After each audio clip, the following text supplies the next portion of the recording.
Unfolding tragedy. 18-year-old's death on cruise ship raises unsettling questions and suspicions.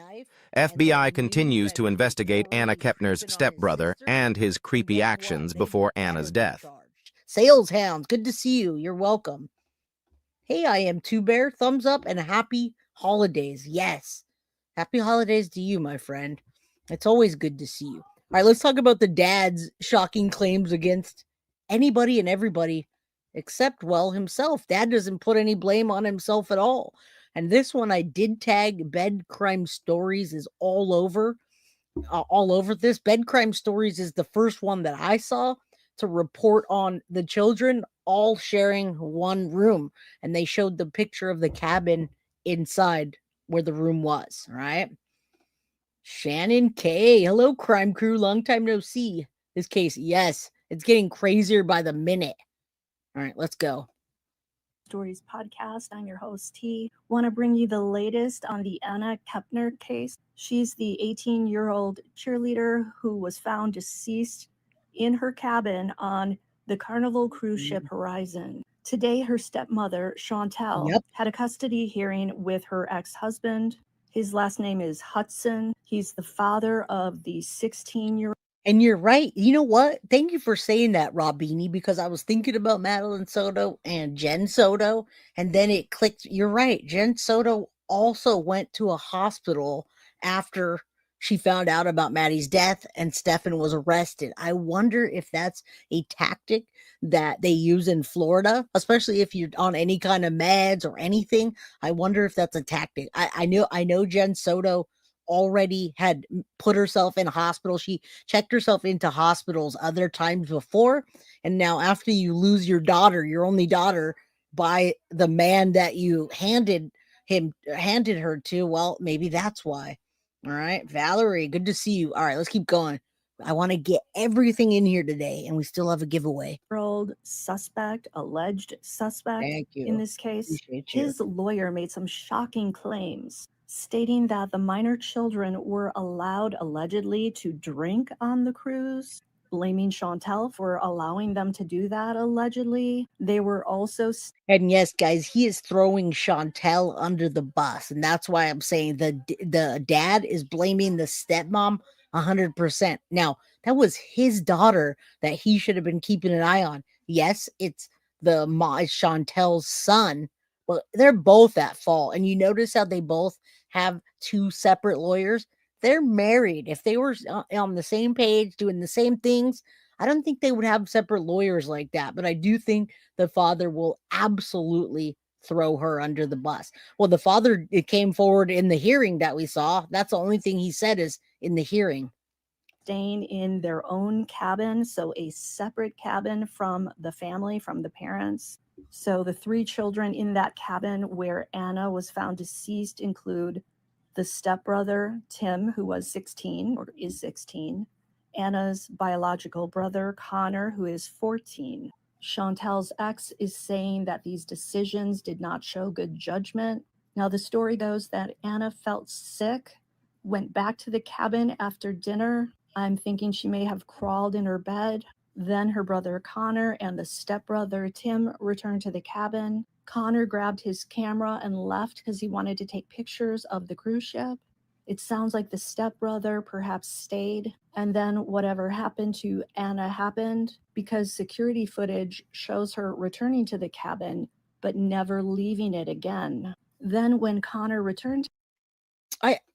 was that the boy's dad? Did I get that wrong? Was that the boy's dad in the hearing or the stepdad? Maybe I'm confused. Maybe I was confused about that. So if that wasn't him in the hearing, that's him throwing her under the bus, saying she's the one that let him drink. That's what I'm showing you here on this clip. All right. So the hearing was Timothy's dad. Okay. So that was the boy's dad. Her father is blaming Chantel, but I don't have any other statements. We're going to see the remembrance of life, but he's been laying low. To the cabin, he noticed that his sister wasn't in bed, but he assumed that maybe she went back out to socialize and have some more fun. So he went to Yes, bed, which yes. means that he was Correction. sleeping within feet of his sister's deceased body, which was All right, that's the cabin, guys, right there. So that was the one that was showed on another episode where I saw that they were sharing a cabin. That's what the cabin looked like, right? Now you can see that they keep under the bed. They keep like a thing under the bed, so if you put stuff under there, it keeps it covered, not so messy. But that's the room that they were packed into, and they slept. Yes, yes, it's an interior cabin. Yes. All right. And correction on that. That's a bio. That was a bio dad we saw. And the dad with Anna Kepner's dad hasn't said much at all. Except, well, he seems like a scumbag and that he would blame everybody but himself. stuffed under her bed, wrapped in a blanket. Oh my The God. rumor is that Anna may have died through somebody putting hands Right. around her neck, allegedly. That's just speculation at this point. Chantal denies that the children were allowed to drink alcohol and says she doesn't know where that information came from. Well, Well, guess what? It's verified now. actually, it was her lawyer saying that. I'm going to play you the news clip after. Oh, the lawyer said that. Well, we already saw this news clip, so I'm not gonna. I just wanted you guys to see like the comforters going down to the floor and how the room was. East, wrapped in a blanket under the bed. Yep, And an if you look armbar. at the photos of those cruise ship rooms, the comforters do go all the way to the floor. Some people have said they can't understand how nobody would have noticed a body stuffed under there. If that comforter was all the way to the floor, nobody would have looked or thought to look there.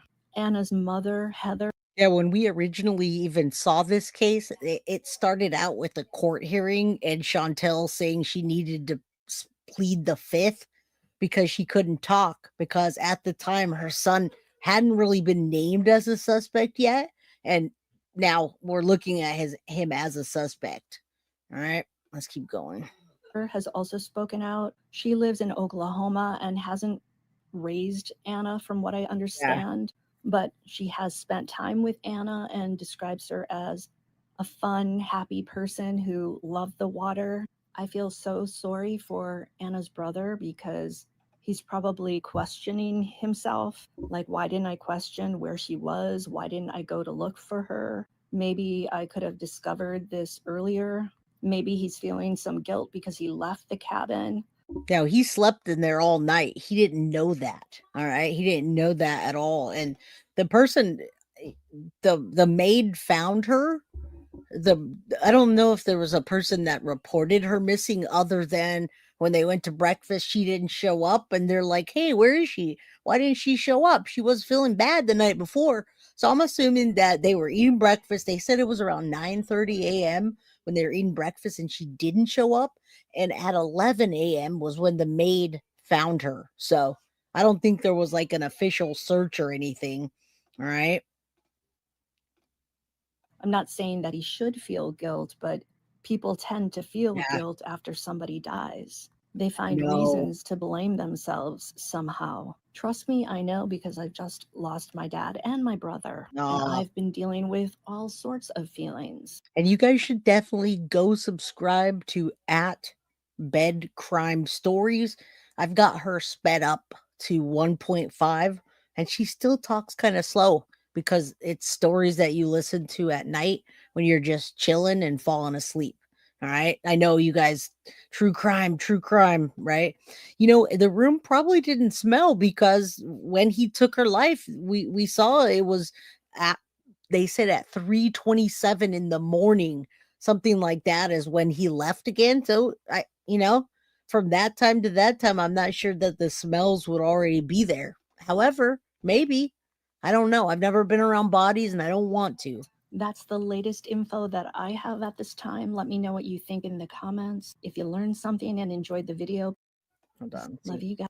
That's it. Where's the rest of the video? Oh, that's this court thing we just saw. Okay, hold on. Those two children were the subject of this court hearing.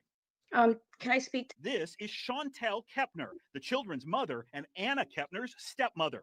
She's in a child custody dispute with her ex-husband, Thomas Hudson, seated on the right. Yeah, okay, that's it then. And she couldn't talk, she can't say anything, and they want to isolate this kid from everyone else. But this was happening before any of that happened. Now it's all intertwined, and that's why this case is getting crazy. All right, let's take a look at the family gathers. This was yesterday, and this was where Chantel told everyone to shut up.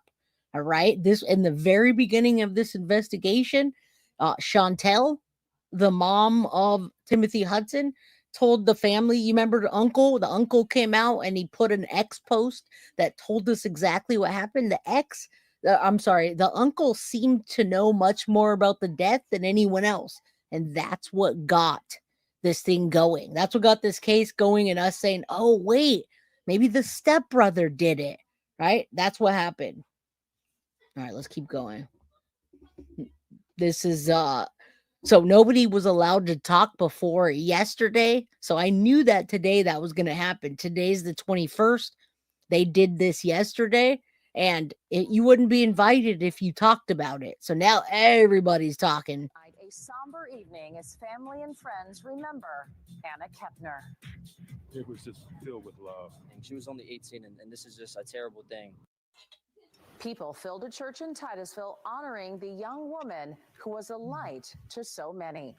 Thanks for joining us tonight. I'm Luann Sorrell. And I'm John Brown. Mourners all wore bright colors to honor her light. And Fox 35's Stephanie Buffmonte joins us live in Titusville tonight. So, Steph, they say they didn't want people wearing black for this celebration of life tonight.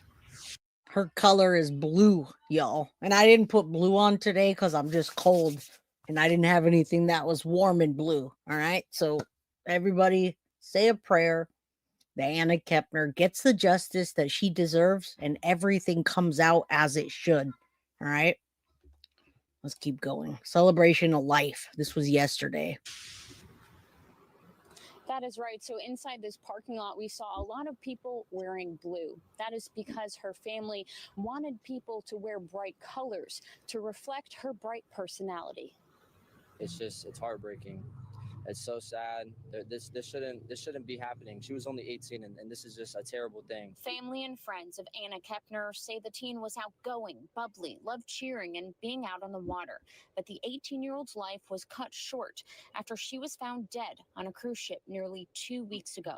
Thursday night, crowds of people came together at the Grove Church to remember her. It was just filled with love. I mean, you can tell everybody really cared, and of course, Yes. people miss her.